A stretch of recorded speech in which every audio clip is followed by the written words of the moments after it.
Good evening once again. This is a Friday. Now, leader of minority in the National Assembly and co-chair of the National Dialogue Committee, Opiyo Wandayi, wants the recommendations by the National Dialogue Committee implemented as a sign of goodwill and commitment before commencement of any talks. President William Ruto has, in the wake of Generation Z, led countrywide demonstrations against the Finance Bill 2024, called for a constructive dialogue to chart the way forward for the nation. Achola Simon with the details.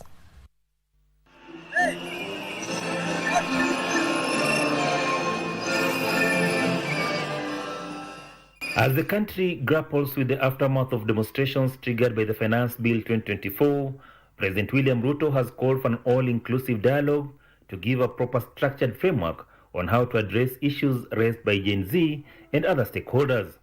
National Assembly Minority Leader and co-chair of the National Dialogue Committee, Opiyo Wandayi, however, wants recommendations of the committee implemented is a show of commitment and goodwill to any other proposed dialogue. So the starting point, before we engage or embark on another round of dialogue or conversation, let us fast track the implementation of the NADCO report.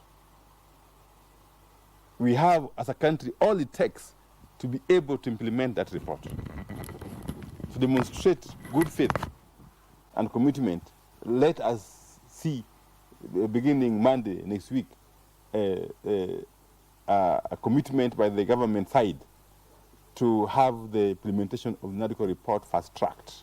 Wandayi said most of the issues raised by the youth are covered in the NADCO report, and had it been implemented as recommended, perhaps the demonstrations would not have happened. The report, among other issues, recommended constitution of the IEBC and creation of the Office of the Opposition. Out of the 9 bills that were crafted by the NADCO team, only one has been processed. That is the IEBC Amendment Bill. The other 8 bills are in limbo. Wandayi also faulted Deputy President Rigathi Gachagua over his remarks on the capacity of the National Intelligence Service. In functioning democratic systems, one would have expected the Deputy President to raise those issues, those concerns that he has about the management of the NIS in the National Security Council.